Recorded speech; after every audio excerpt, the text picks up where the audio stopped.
Bueno, dando continuidad a lo que fue el proceso que iniciamos con las invasiones inglesas y que después conllevó a la llegada de Cisneros al poder del Río de la Plata como virrey, enviado desde España, una España que no tenía ya tanta fuerza porque, digamos, luego de la abdicación de su rey en nombre de su hijo Fernando VII y la apropiación del poder por parte de Napoleón, el fracaso juntista en España, es decir, las juntas que se habían formado para poder legitimar aún todavía ese poder del monarca hasta que él pudiera retornar al trono, conllevaron a sendos debilitamientos. Así las cosas, la llegada de Cisneros a Buenos Aires, primero tratando de generar alguna connivencia para poder ingresar por el hecho de que se sabía que ya Buenos Aires estaba bastante rebelde en cuanto a las decisiones tomadas por España y que luego de las invasiones inglesas se había, digamos, una serie de hombres y mujeres habían defendido con tanto énfasis a la ciudad. Bueno, entonces, así las cosas, ya Cisneros ingresaba al Río de la Plata con mucha debilidad. En esa situación es que cuando ingresa y encontrando una ciudad tan debilitada y con una cierta independencia de lo que ya era el Río de la Plata por parte del Alto Perú, recuerden que Buenos Aires, como capital del Río de la Plata, ejercía también ese don de puerto en donde percibía por ello algún beneficio económico. Bueno, el Alto Perú decide ante todo lo que estaba sucediendo en el mundo que su comercio no pasaría más por Buenos Aires. Entonces el Río de la Plata dejaba de percibir económicamente lo que antes percibía con el Alto Perú. Para poder paliar esa crisis es que Cisneros decide comerciar justamente con los ingleses que habían intentado invadir Buenos Aires e ingleses que a la vez habían ofrecido un libre comercio, para lo cual los comerciantes, por supuesto, no estaban dispuestos, ¿no? Algunos tenían el beneficio del monopolio con España. Aparte de estas cuestiones que ya hemos visto, como por ejemplo el contrabando como sistema de comercio, que implicaba también una cuestión aparte, ¿no?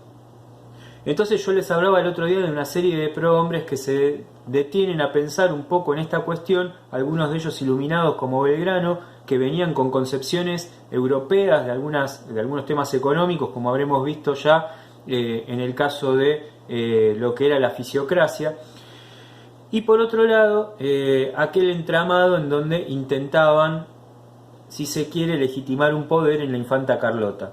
Cosas que llevaron justamente a la nada misma, ¿sí? Que no tuvieron éxito. Pero Buenos Aires se había tornado ya con cierta independencia. Es así que se construye una Buenos Aires de situaciones extraordinarias hasta ese momento, en donde por ejemplo se va a llegar incluso a la deposición de un virrey. Buenos Aires entonces es el foco de la revolución, con un entorno que va más allá del Río de la Plata, pero que a la vez tenía más preocupaciones internas que las preocupaciones por amalgamar un nuevo orden de gobierno. Entonces, en ese sentido, tenemos que hablar de una Buenos Aires primero pensada para sí misma y después para intentar irradiar, es decir, extender lo que va a ser la futura revolución. Entonces, siendo Buenos Aires el epicentro, es allí donde se van a concentrar estas situaciones extraordinarias de las que hablaba antes, como por ejemplo un cabildo abierto, que pocas veces se había visto, la cuestión de un virrey sin poder, como lo era Cisneros, que tiene que pactar de alguna manera su ingreso al Río de la Plata. Él primero tiene que hacer escala en la banda oriental, bueno, después ahí en Montevideo, después ahí plantea su llegada al Río de la Plata, digamos, acordada. Y sin reyes en España, y pactando, como decía antes, un comercio con Inglaterra a raíz de esto, ¿no? De que el sistema monopólico encima estaba bastante frustrado, ¿no? Y por otro lado lo que sucedía con el Alto Perú. Así las cosas, y ante la situación enmarcada, por supuesto, en Europa, en esta metrópoli que a la vez para Buenos Aires ya pasa a ser su periferia, digamos por la condición de independencia que van sintiendo los propios habitantes de la capital del Río de la Plata, el 22 de mayo se presenta un cabildo abierto. Es decir, luego de las sendas solicitudes finalmente Cisneros accede a un cabildo abierto. Y una de las cuestiones que se iban a tratar entre los funcionarios, magistrados, vecinos ilustres, miembros del ejército de patricios, las milicias, era la deposición de Cisneros. Y que el cabildo ejerciera un poder de gobernador. Luego de todo esto, ¿no? Y de este triunfo de la idea, el cabildo le va a ofrecer a Cisneros transformarse en presidente de la Junta. ¿Por qué? Porque en realidad el cabildo, tanto el cabildo como algunos de los miembros ilustres de Buenos Aires, no querían romper con la metrópoli, que ya no era metrópoli, ¿sí? No querían romper y entonces decían, bueno, en el cargo de Cisneros, ponerlo como presidente de la Junta implica que nosotros le estamos guardando el lugar al rey, para que cuando retorne todo vuelva a la normalidad. Entonces ya la Revolución de Mayo no se plantea como un signo de independencia, que es lo que yo debatía antes cuando hablaba de las invasiones inglesas. No podemos hablar de la independencia ni de la Argentina porque no existe, ni del Río de la Plata porque no se puede, porque no está plasmado, ni de la Buenos Aires misma. Entonces lo que están armando es una transición de poder. Se está ganando el tiempo necesario para poder llevar adelante una futura independencia. Eso es en parte lo que nosotros reconocemos desde la historia como la Revolución de Mayo. Así las cosas, con el ofrecimiento a Cisneros a integrar esa junta de gobierno, por supuesto que empiezan las voces en contra. La idea de el cabildo abierto era tutelar entonces los derechos de Fernando VII, guardarlos, como decía antes, para cuando regresara, ¿sí? Con esa esperanza, ¿no? Mientras en España ya se iba sucediendo un consejo de regencia que también iba a carecer de autoridad para estos prohombres. Entonces así las cosas, y con esta situación de Cisneros en el poder, digamos, en este ofrecimiento virtual si se quiere, aparece la agitación popular del 25 de mayo. El 25 de mayo de 1810 entonces es la elevación por parte del ejército de patricios liderado por Cornelio Saavedra de la primera junta de gobierno en Buenos Aires, que va a conllevar justamente, digamos, a manera sincrónica, que existan nuevas juntas en lo que va a ser Venezuela, Nueva Granada y Chile, por ejemplo, en donde una figura como la de Simón Bolívar ya está instalando estas ideas independentistas, pero con menor éxito que la Junta de Gobierno de 1810 en Buenos Aires. Ya después lo vamos a ver igual a Bolívar en particular. Acá lo que se empieza a gestar verdaderamente es algo que yo ya les había hablado a principios de año, incluso en una clase presencial, que tiene que ver con la retroversión del poder, y de la cual Mariano Moreno sabía muchísimo. La retroversión del poder implica una máscara, la máscara de Fernando VII. La retroversión del poder es, por ejemplo, si el virrey tiene un poder de rey en la periferia o en el Río de la Plata, poniendo nombre y apellido, ese poder que viene del rey que está en la metrópoli, y el virrey lo va a ejercer de modo directo, elegido a dedo por el rey, nos pone a pensar en la siguiente ecuación. Si no está el rey en España porque fue secuestrado por Napoleón, si España está débil, y la autoridad del virrey emana de ese rey que lo pone a dedo, si no hay rey, no hay poder para el virrey. ¿Dónde está ese dedo digitador que dice usted es el virrey y ejerce mi poder de forma directa? Ya no está. Entonces el pueblo, más iluminado en estas ideas, entiende que el poder tiene que retornar al pueblo. No hay rey, no hay poder, el poder es del pueblo. El pueblo siempre entendido como un conjunto identitario que es el que le legitima verdaderamente el poder a un soberano. Entonces ahí surge este cuestionamiento. ¿No está el rey? ¿No está Fernando? ¿Carlos abdicó? ¿No está Fernando? ¿De dónde emana el poder del virrey? Si allá no está. Entonces así se plantea la deposición de Cisneros. Evidentemente había algo de fondo. Luego de las invasiones inglesas, con ese sentido de pertenencia y esa posibilidad de defenderse sola a Buenos Aires, dice, ¿para qué queremos a España? Y si nuestro comercio bien vale.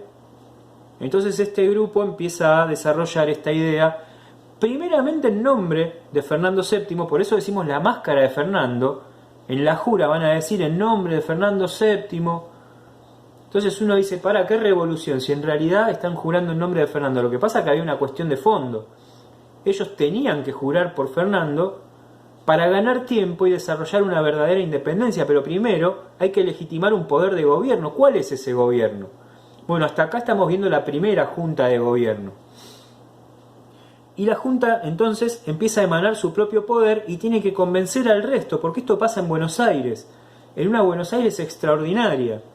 Y tiene que convencer al resto de las provincias de que está bien lo que está pasando. Y no todas las provincias van a estar adeptas a la figura de Buenos Aires, a que Buenos Aires ejerza un poder de capital de virreinato, cuando en realidad ahora se están dando cuenta de que falta la autoridad del rey. Bueno, algunas provincias se van a catalogar en defensa de el poder del rey en España. Por ejemplo, Córdoba, que después vamos a ver qué pasa. Allá en Córdoba estaba Santiago de Liniers, que tenía una hacienda en Córdoba, y bueno, él va a ser uno de los contrarrevolucionarios. Recuerden que Liniers había sido un virrey interino que había defendido el poder del rey de España, más allá de las suspicacias que existían en torno a su figura como un doble agente también con Napoleón. Entonces la Junta de Gobierno de Buenos Aires también tiene que liderar contrarrevoluciones, a la vez que mantener al monarca sin autorización del Consejo de Regencia, es decir, no importaba lo que hayan dicho en España, ellos se declaraban Junta de Gobierno y defendían el poder del rey sin la necesidad de que el Consejo de Regencia lo diga. Este es un principio de autonomía muy importante para Buenos Aires. Y así entonces se explaya la necesidad de congregar dentro de esta junta a los representantes provinciales, que después en un futuro va a ser un fuerte conflicto entre Saavedra y Moreno, que son miembros de la primera junta. Mariano Moreno, uno de los hombres más eximios también de lo que es esta Revolución de Mayo, que después también ya vamos a charlar de él. Entonces la primera junta asume el gobierno, la hacienda y la guerra. Entonces tiene un poder de virreinato, un poder de capital de virreinato, pero no asume el poder de justicia, que eso va a quedar a la audiencia. Visto esto, para centralizar un poco más el poder y con la necesidad de poner en esta institución de justicia a hombres del riñón de la revolución, es que se destituyen a los anteriores y se ponen a los nuevos. Entonces la Junta ejerce un poder mucho más fructífero. Un poder que a la vez necesita de cierto nivel publicitario. Por lo tanto, acá vienen algunos cuestionamientos por parte de clérigos que estaban en ese momento adeptos al poder del rey de España, que todavía no había regresado, digamos que se había secuestrado, y desde los altares de las iglesias, por fuerza mayor, se tiene que empezar a hablar de los ideales de la Revolución de Mayo, de estos revolucionarios, de la Junta de Gobierno, para poder irradiar de ese modo las ideas revolucionarias. Bueno, en la congregación de lo que va a ser el Cabildo Abierto van a haber bastantes vecinos, ¿sí?, convocados. Belgrano va a ser uno de los hombres capacitados para decir que si lo que estaba sucediendo adentro, es decir, la declaración de la Junta de Gobierno, no se daba de forma efectiva, Belgrano con una señal iba a indicar el ingreso de todos esos insubordinados que estaban afuera esperando, insubordinados al virrey, ¿no?, esperando, e insubordinados a aquel que quisiera sostener el poder de España, para ingresar de forma forzosa al recinto. Y así hacer valer por fuerza propia esos designios a los que ellos estaban preparados. French y Beruti, repartiendo las famosas escarapelas, en realidad era para marcar a aquellos que estaban de acuerdo con la revolución y con deponer a Cisneros. A consideración de esto, y como para cerrar, les voy a dejar un videito, ¿sí?, que ustedes lo van a poder jugar. Es un gamer que tiene que ver justamente con esto. Yo ahora les voy a mostrar un poquitito para que tengan en cuenta cómo funciona, que tiene que ver un poco. Yo le voy a poner en silencio, pero esto tiene voz, ¿sí? Esto va con voz.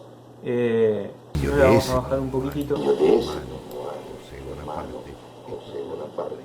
Acá lo que está contando, está relatando, ¿sí?, es lo que está pasando, ¿no?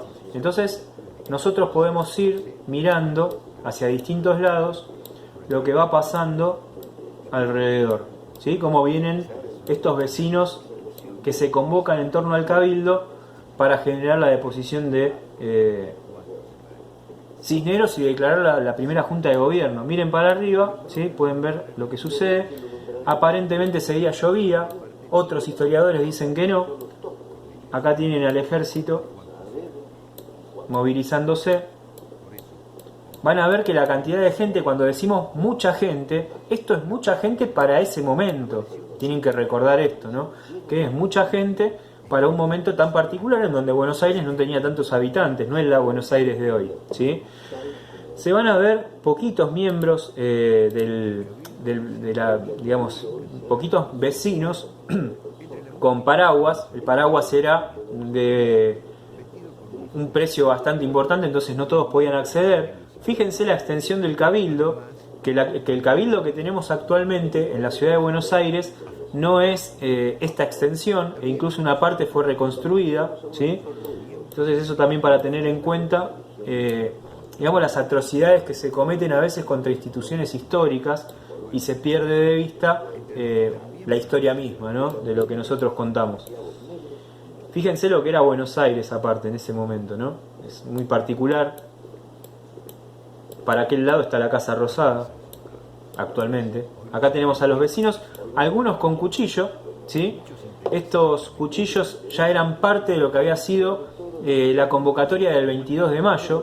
Acá, bueno, tenemos a quienes nos van a ofrecer la escarapela. Vamos a esperar a French y Beruti. Cuando quieran. Ahí vienen. Acá, amigos, muy bien.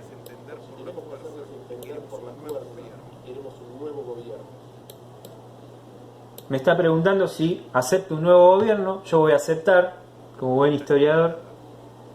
Si rechazo, acá me está diciendo gracias, no me va a decir nada de gracias.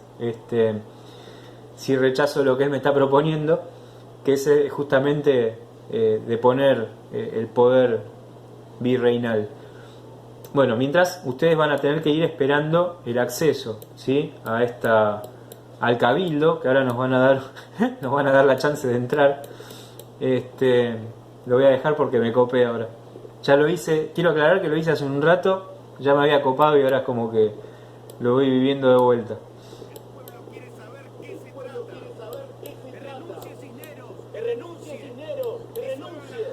Bueno, ahí el pueblo está pidiendo saber de qué se trata y algunas voces están gritando que renuncie Cisneros, ¿sí?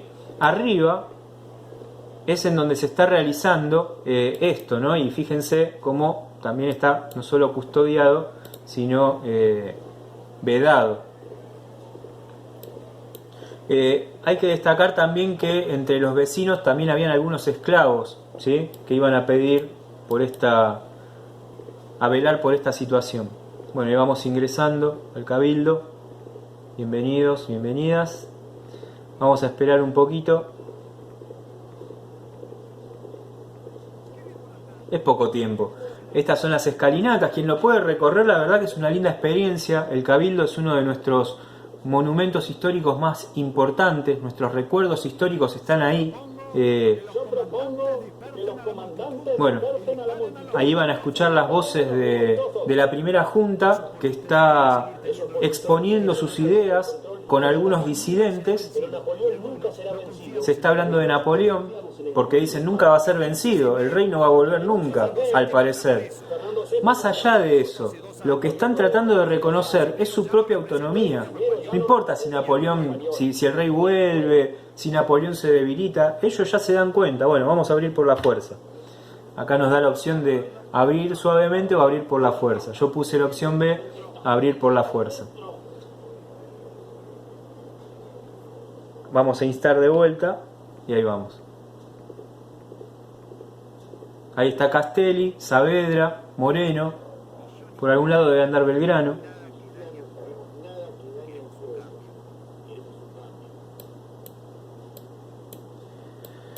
Puede ser incluso que yo sea Belgrano, en este caso, porque no lo veo acá nombrado. Bueno, ahí hablan de una traición virtual, que es cuando nombran a Cisneros como presidente de la Junta, ¿sí? Entonces, ahora lo que están clamando es que se deponga Cisneros y se declare verdaderamente una nueva Junta de Gobierno.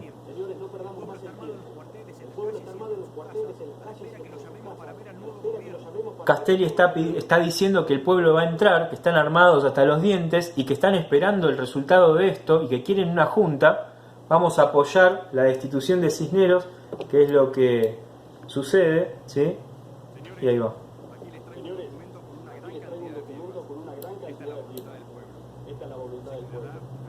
Muchas firmas como voluntad del pueblo pidiendo la destitución de Cisneros, aparte, ¿no? Eso es como una especie de plebiscito.